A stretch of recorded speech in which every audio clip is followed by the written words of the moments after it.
Welcome to Know What I Mean. My name is Oscar. My name's George. And this week, it was quite a short episode, actually, but it was really interesting with this quote that we had two quite different interpretations of it. But I thought it was nice to just hit it from two angles and see two different ways of seeing it. And yeah, I felt that I was a little bit kind of scattered today. I don't know if that if that comes across in the podcast, but I enjoyed myself, and I hope you guys like this conversation too. Yeah, I'd say it's pretty juicy. I'd say it's a pretty juicy one. Yeah, so really hope you enjoy it and let us know what you think. Let's get into the episode. So the quote that I chose for this week is from Douglas Adams, and it goes as follows. Isn't it enough to see that a garden is beautiful without having to believe that there are fairies at the bottom of it too? So the first thing that I thought of when reading this quote is about something that's called magical thinking. And that's kind of giving reasons to things that don't really have any basis in reality or anything testable. And I first off thought about the law of attraction, because that's something that I believe a lot of what is said when people talk about the law of attraction. Like the thoughts that you have and your intentions really do influence how you're perceiving the world in the present moment. And they also do influence, how the trajectory of your life as well. And how I understand the reasoning for that is that you have a huge amount of information coming into you, all these different things that you can pay attention to, and your unconscious mind has like an idea of which things are important to you, which things matter, and that is what helps you filter all of this stimulus of all the things that are going on around. So say you're moving house and you need a new bed. You might be just thinking about this a lot, about how I need to get this sorted. Maybe it's not even conscious a lot of the time, but it's just something that you need to do. Then you might be walking down the street and see like, oh, someone's just left out a perfectly good bed that I can use. Or maybe your friend says like, oh, I've got a bed that I don't use. Does anyone want one? Like these things, you will notice that they kind of arise, and it can feel kind of magic. But really the reason is that you understand that this thing is something that you want, and that somehow your brain filters all of the information around and shows you like, this is something that's important. Here's something to do with beds, because it knows that that's something you're looking for at the moment. Or if you're looking for work or whatever it is, this is kind of an incredible thing that happens with the mind. But you don't need to believe that this is like you're sending out vibrations that attract beds towards you. There's another explanation that you can have for it. That felt a little bit all over the place. I don't know if that all made sense in with the quote, but yeah, that's the first thing I thought about with it. So in a way, that my understanding of the connection to what you were just talking about in the quote is that there are things that are beautiful and great, such as the effects seemingly of the law of attraction, that you seem to be able to manifest things, but actually there is a non-magical explanation for that particular thing, and that's fine. It doesn't need to be some sort of vibrational magical thing. You can still have the benefits of something like the law of attraction without having to believe that it is some kind of woo-woo thing, that there can be a rational explanation, and that's fine. That's still beautiful. It doesn't need to be kind of mysterious for it to actually be beautiful. Is that that was a really good sum up of what I was trying to get across. Now this is weird because this is magic. Whatever you're talking, obviously, like law of attraction, but what I'm about to say is magic. So I, for the first time in about 5 years, actually started reading the law of attraction this week, and also it's not quite a bed, but I am trying to manifest. One of the things I'm trying to manifest is a mattress for my room. No, for the guest room, for the study that I'm in. So I was using the law of attraction to manifest a mattress. So your example was quite fitting. And yeah, it's interesting you made the connection there between that and the law of attraction. Well, one thing that we talked about previously is being okay with people's somewhat irrational explanations for things if it's basically harmless and helps to enhance their life. And I think something like the law of attraction, or believing that there are fairies at the bottom of the garden, for that matter too, like, fine, if you want to believe that there are fairies at the bottom of the garden because that sort of enhances that experience in some way, then each their own. And I find that kind of experimentation quite fun, like thinking things are magical and choosing to make the assumption that there's something more mysterious and magical going on, such as you mentioning the law of attraction and beds/mattresses. Is that, I mean, one thing that I might choose to believe from that is that there is some sort of telepathic communication, for example. You know, the fact that we talk every week and we have these deep discussions, and maybe there is some connection that we have that's being shared somewhat through the air. I don't know, you know, and it's like that's quite a fun, quite a kind of fun idea to have. So yeah, I guess that was one. I think that was more of a response. That wasn't my interpretation of the quote, but more of a response to what you had just been talking about there.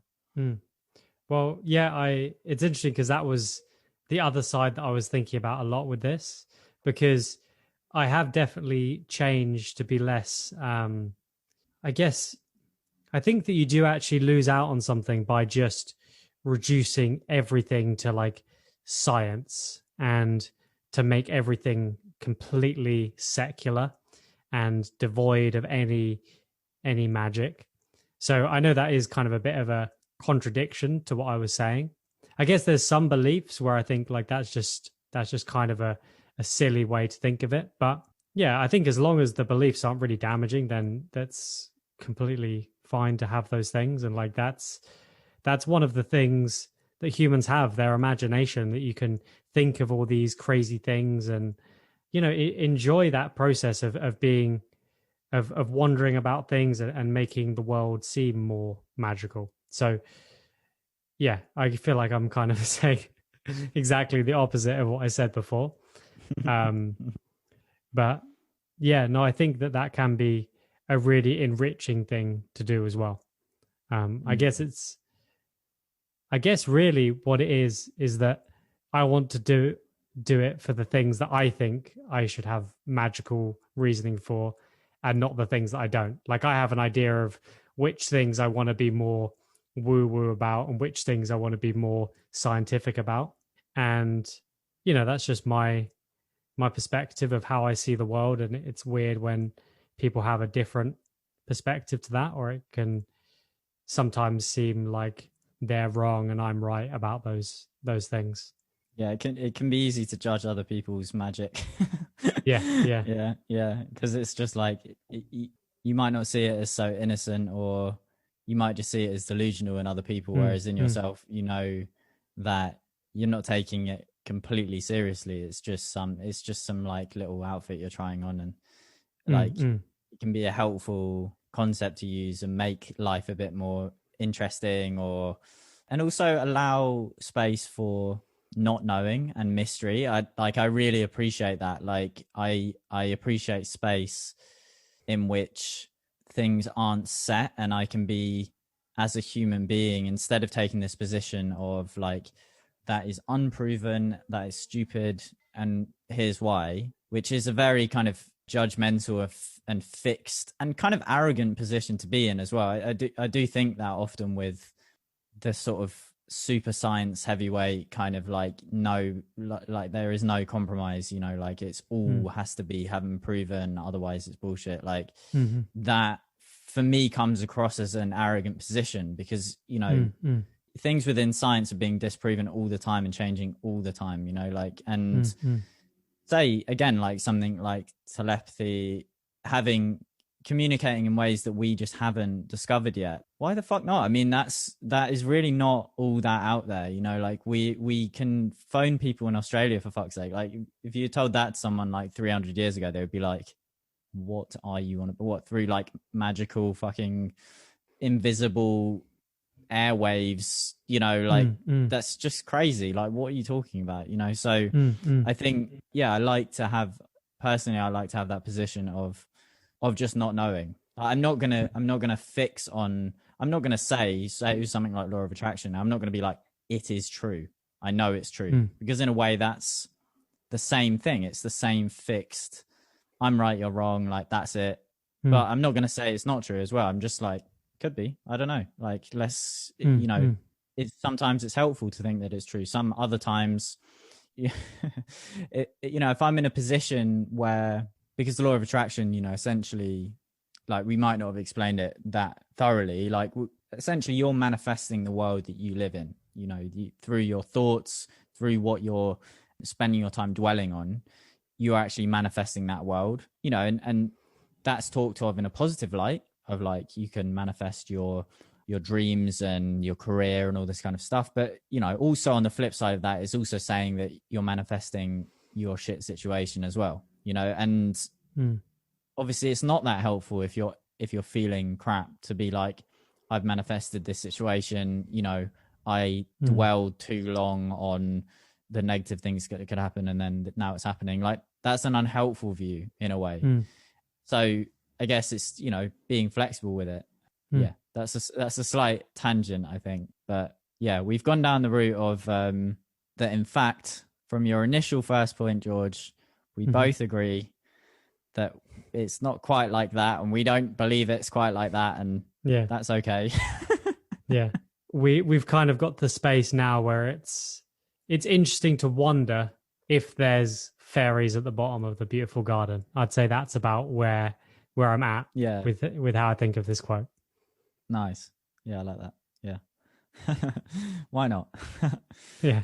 So my sense from this quote was actually that the quote is, isn't it enough to see that the garden is beautiful? So we've got this beautiful garden. It's like luscious and the sun shining, and essentially we just have something that's really great, you know, like in and of itself, something we could be content with. And then we want more out of it. We want to see something in it that isn't necessarily there. Like it's not enough to just have this amazing thing. We want it to be even more. So it's sort of like a greedy perspective. It's like, you know, how can I ever kind of enhance and make this even more than it currently is, to you know, by adding whatever it might be. So, you know, I was thinking quite broadly there with like, what situations do I find myself in where something really beautiful or amazing is happening, and I still want it to be more than it is, you know, it's not quite enough. And I was thinking as a kind of metaphor, like, you know, when you get a gift from a grandparent or something like that, you know, and you're like, oh, that's so nice. And then you get the card, and then I don't know if I'm the only one that does this, but like open the card and you're almost expecting there to be money in there. You know, you're like, am I going to open the card? There's money in there. There's even more. Is there going to be more? You know? Yeah. And it's like this thing of like, I've just received this lovely thing, you know, and it's still, I'm like, but this moment definitely could be better though. You know, there could be, I could receive even more. And so I guess it's what stops me from being content with what is great already. And we talk a lot about gratitude on this show, and I do think that's a really amazing tool in terms of contentment and just seeing what we've got already. I'd say that's the remedy for this hunger for more. Yeah, that's a really nice interpretation of it, actually. And yeah, I guess it's a good thing to ask yourself if you're in a situation and you're thinking like, but I wish this was better. Say it's a nice summer's day and you're on the beach and you're enjoying it and you're like, this is so nice. I wish I had a nice cold beer in my hand. You know, and you could end up talking with your friends about how nice that would be and be like, yeah, I wish we should have got some from the shop before we came down. I can't bother to go back. You know, you can just end up the moment being lost in that rather than appreciating the moment. And yeah, I think this is a nice way to remind yourself of like, where am I wanting more fairies and like extra shit over the top of this already cool experience, and just to kind of stop yourself wandering off on that path when you notice that you're kind of neglecting an experience and wishing that there were more to this experience that you're having right now. Yeah, and I think on a day-to-day level, it's like all the conditions that are in place that haven't gone wrong. It's like the amount that is having to be functioning and be right with this moment for us to be sitting here. For example, like the internet seems to always fuck up, but this evening it's all right. It's doing all right. I'm not getting much lagging and things like that. And it's so easy for me to just focus on how full on my day's been, for example. But there's so many things that are working now and fine and good about this moment. And I mean, I have been doing more gratitude, not so much journaling in the last week, but actually just lying in bed before going off to sleep and trying to think of 3 things that I'm grateful for during the day. I mean, it is an incredible practice, really, because there's so many things in place that could just not be and could not exist. And yeah, I'm always looking forward and trying to find more. I guess it's just the nature of the thinking mind to do that, but maybe that's what this quote is prompting us to reflect on more, I guess, is seeing the beauty in front of us and not having to enhance it. I think of the example you gave of sitting on the beach with a beer, and then I kind of, it made me think of like that thing from going clubbing where you just always seem to be on the way to the bar at all times. Like it's never enough, and you're never just able to dance and have fun with your friends. It's like you're constantly kind of like being pulled towards the bar to gain some, and then pulled towards the smoking area, and the moment is never actually there. Like you're never actually capturing that moment properly. This has been a short one, but I think we've got 2 really interesting perspectives on this quote, so I hope it's been enjoyable to listen to. Yeah, what's the quote for next week? I believe that this is by John Lennon, although I have a sneaking suspicion that it's one of those ones where like it's going to say multiple different people said this quote. So I'm just going to have a look. There's plenty of images on Google Images which have John Lennon's face on, so that must be trustworthy.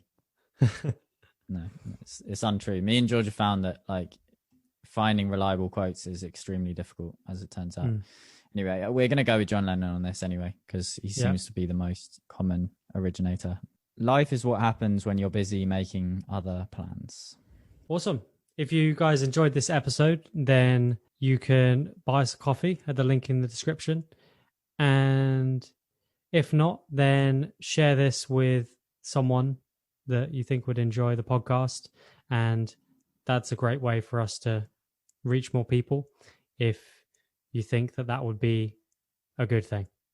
So yeah, thanks for listening, and we'll see you next week, guys. Peace.